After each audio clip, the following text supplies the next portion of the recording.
Je suis ravie de vous retrouver aujourd'hui pour ce petit bouquin. J'ai mis un temps fou à trouver. Ça fait très longtemps que je le voulais, ce bouquin. J'ai réussi à le trouver sur... comment ça s'appelle? Momox. Le site de Momox, c'est du coloriage d'occasion. Des livres de coloriage d'occasion. Si vous pouvez aller voir...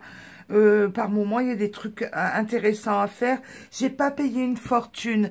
J'en ai vu aussi sur le site de Vinted et sur le site de Décomed. Parce que c'est vrai que c'est un livre assez ancien et on le trouve plus maintenant sur Amazon. Donc il faut chercher un petit peu pour le retrouver. Alors comme je suis très curieuse, je vais vous montrer un petit peu, faire découvrir un petit peu ce bouquin. Parce que c'est pas parce qu'il est ancien qu'il n'est pas intéressant, enfin à mon sens.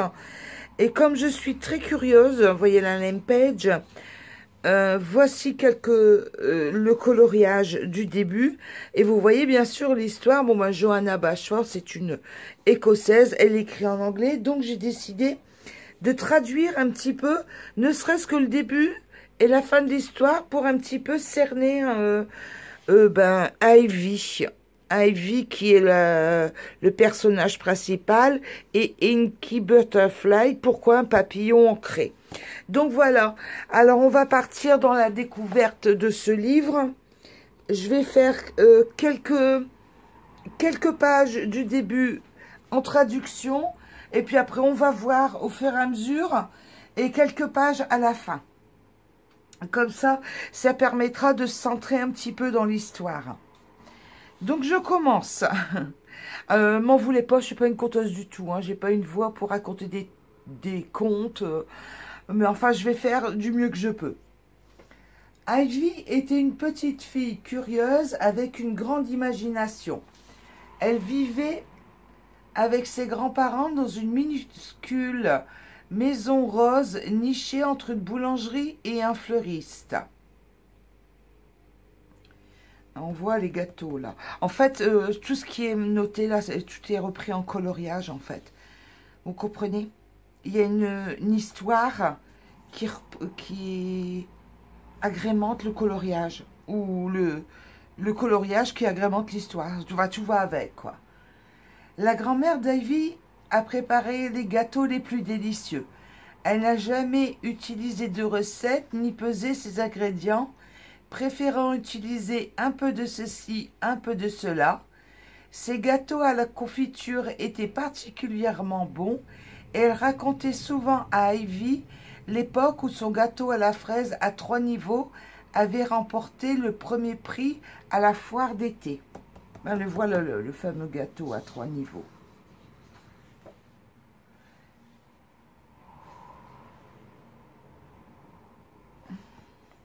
Je n'ai pas terminé le... Ah bah oui, là. Le grand-père d'Ivy était un artiste et a parcouru le monde à la recherche d'inspiration pour ses peintures. Après des semaines, parfois des mois d'absence, il rentrait chez lui avec un carnet de croquis plein de dessins, ainsi que des objets particuliers et des artefacts intrigants qu'il avait ramenés au cours de ses voyages et qu'il avait tous rassemblés dans une petite pièce de la Maison Rose, la Chambre des Merveilles. Voilà, Maison Rose, la Chambre des Merveilles. Et ouais, en fait, il y en a pas mal. Quand j'ai vu tout ce qu'il y avait à traduire, je me suis dit, oh là là, je vais faire le début, je vais faire la fin. Parce qu'il y en a pas mal, quoi. Parmi les trésors poussiéreux de ces expéditions figurait une horloge à coucou finement sculptée, une cuillère en argent avec un manche en forme de poisson et une minuscule théière aussi grosse qu'un dé à coudre. Donc en fait, tous les objets sont repris là, en fait. Ouais. Ivy adorait examiner les objets dans la salle des merveilles et demanda à son grand-père où il les avait trouvés. Assis à son bureau, aiguisant ses crayons ou examinant une carte, sa réponse était toujours la même. « Oh, juste un petit quelque chose que j'ai trouvé lors de mes voyages, disait-il avec un sourire mystérieux. Pour une fille avec beaucoup de questions, c'était une réponse des plus insatisfaisantes. On en est là.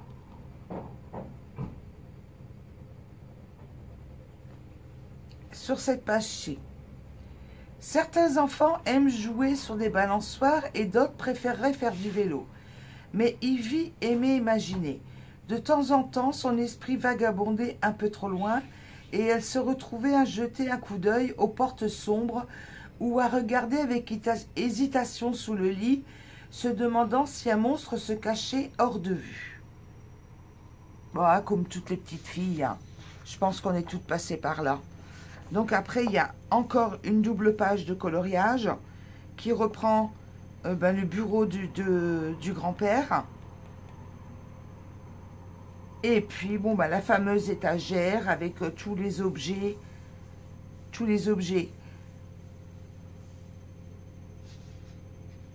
En fait, l'intérieur d'un bureau, en fait. Après.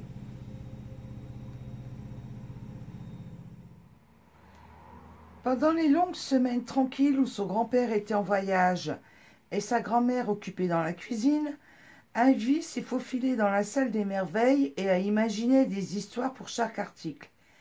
Elle prenait grand plaisir à décider de détails tels que l'endroit où quelque chose avait été trouvé et comment il était devenu la possession de son grand-père.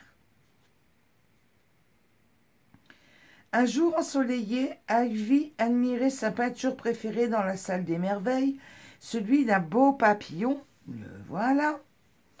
Dans ses ailes, une mosaïque de couleurs éblouissantes, bordée de filigranes dorés. Contrairement à tous les autres tableaux, une paire de flamants roses amoureux, une famille de tortues anciennes, un troupeau d'éléphants se baignant dans une piscine de la jungle. Le papillon n'avait pas de compagnon et occupait tout seul son cadre orné. Ivy étudia le papillon, se demandant s'il se sentait seul ou s'il préférait la tranquillité de sa solitude. Quand on regarde les pages d'avant, en effet, regardez, les éléphants, il y en a plusieurs, les tortues aussi, les flamants roses aussi, les poissons, les petites cuillères en argent. En fait, voilà, tout est repris en fait. Vous voyez comme quoi le bouquin, c'était un bouquin d'occasion, les coloriages.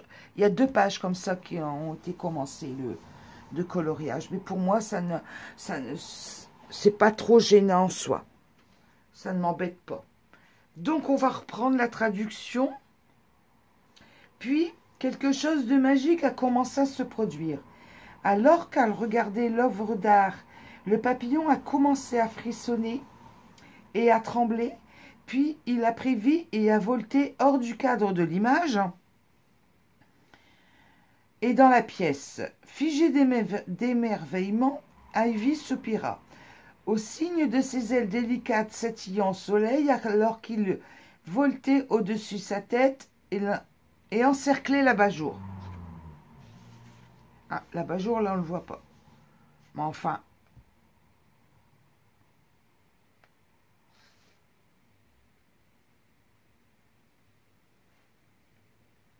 Surpris par un rayon de soleil, le papillon s'est soudainement figé vers le pot de plumes sur le bureau, en a bousculé une avec son aile et les a dispersées au sol, puis a pataugé dans l'encrier, battant des ailes de panique alors qu'il plongeait dans l'encre.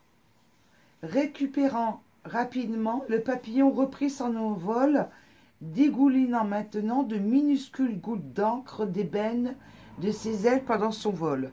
Et ben voilà. Maintenant, on comprend pourquoi c'est le papillon ancré. Tout simplement parce que le papillon qui était sur le tableau seul a pris vie d'une manière magique. Bon, on est dans un conte pour enfants aussi, hein, faut bien avoir ça en tête. J'ai traduit cette page-là. Ivy aperçut la fenêtre ouverte. « Je dois l'attraper avant qu'il ne s'échappe, dit-elle, craignant que le papillon ne soit perdu à jamais, et en se demandant comment elle expliquerait le cadre vide à son grand-père. Mais avant qu'elle ne puisse bouger, le papillon d'encre vola vers la bibliothèque et disparut par un petit espace au-dessus des livres. Voilà les livres, un petit espace au-dessus des livres dans la bibliothèque. Puis on se doute qu'il doit y avoir une histoire de clé. Regardez. Il doit y avoir une histoire de trou de clé. Le temps dans la pièce s'immobilisa soudainement. Le papillon n'a pas émergé.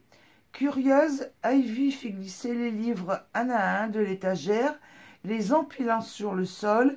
Elle regarda prudemment par l'interstice, s'attendant à moitié à ce que le papillon réapparaisse soudain. Mais il n'y avait pas de papillon. Il y avait toujours le trou de serrure. Le papillon a dû le traverser. Mais pourquoi diable y a-t-il un trou de serrure derrière la bibliothèque se demanda-t-elle à mi-voix. Elle a essayé de le pousser et de bousculer la bibliothèque, mais elle était lourde et ne bougeait pas. À ce moment-là, parce que c'est quand même assez costaud le texte, hein. À ce moment-là, elle remarqua un minuscule bouton sculpté dans l'étagère du bois au-dessus de sa tête. Elle le toucha doucement, et ce faisant, les étagères inférieures de la bibliothèque glissèrent sur le côté pour révéler une porte cachée. Certains enfants auraient pu prudemment appeler un adulte à ce stade, transmettant toute l'obligation d'enquête plus approfondie à une personne plus âgée et plus sage, mais pas Ivy. Elle imaginait déjà ce qui pouvait se trouver au-delà de la porte fermée. Elle tendit la main et tourna la poignée. J'ai arrêté de traduire à ce niveau-là. Voyez, elle tourna la main. Elle tendit la main et tourna la poignée. The handle. J'ai arrêté là parce que je trouvais que déjà, on avait déjà quand même cerné bien le début. Un conte pour histoire. Et puis en fait, elle va ouvrir la porte et puis entrer dans ce monde magique et faire des découvertes tout du long, quoi. Donc, elle nous emmène dans sa visite imaginaire de ce monde imaginaire. Donc là, je vais vous montrer un petit peu plus vite le bouquin. Et j'ai traduit les 2 dernières pages pour voir la fin, quoi. D'après ce que j'ai pu comprendre avec la fin, enfin, je ne veux pas vous spolier. Mais là, vous voyez, c'est un élément de la fin. En fait, c'est pas tant le conte qui m'intéressait de connaître, mais comme je suis curieuse, je vais voir. Hein, je vais essayer d'essayer de voir un petit peu la trame de l'histoire. Et là, en fait, la boîte aux lettres. Eh oui, il y a une boîte aux lettres magique.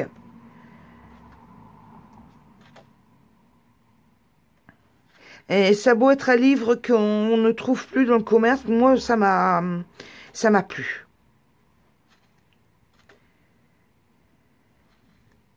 À savoir si elle va faire une réédition ou quoi, ok, ça serait bien.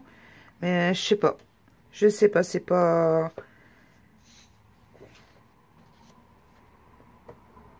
Je sais pas.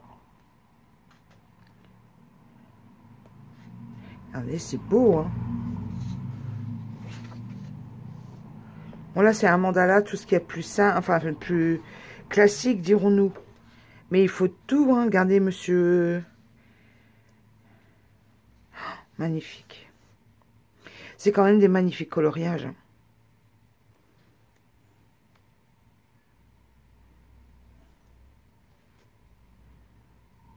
Une maison des champignons.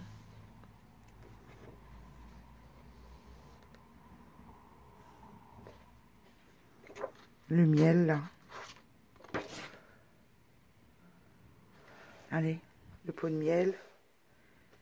Le petit 4 heures, le goûter. Magnifique double page à réaliser.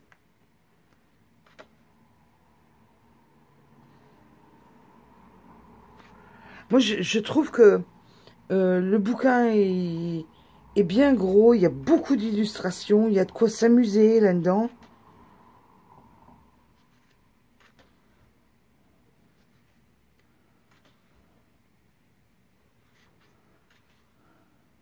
Voilà la deuxième illustration du bouquin d'occasion qui était fait. Mais enfin, je l'ai acheté d'occasion, donc je vais pas trouver à redire. Il y en a que 2, c'est des petits. Bon, je pense que je vais réussir à les rattraper.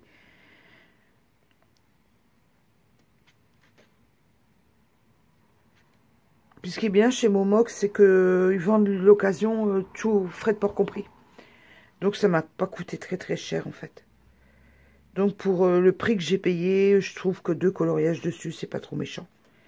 Faut faire un prorata quand même, faut être honnête. Vous vous rendez compte, heureusement que j'ai pas tout traduit, j'y serai encore. Ouh. Les dragons. La maison rose.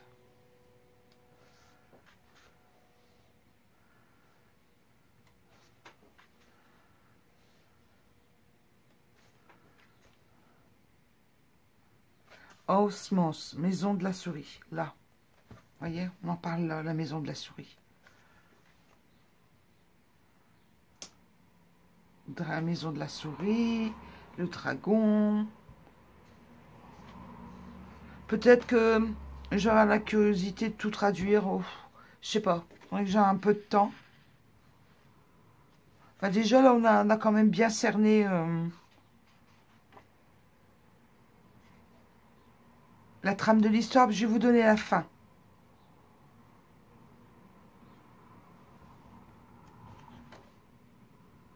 Là, voilà, j'ai traduit ici et j'ai traduit ici. Comme ça, on va avoir la fin. Intrigué, Ivy ouvrit soigneusement l'enveloppe, déplia la lettre et lut les paroles de son grand-père. « Bienvenue chez toi, Ivy. J'espère que tu as apprécié ta première aventure à Enchantia. J'ai hâte d'entendre tout ça. » Ses yeux s'écarquillèrent et Ivy haleta.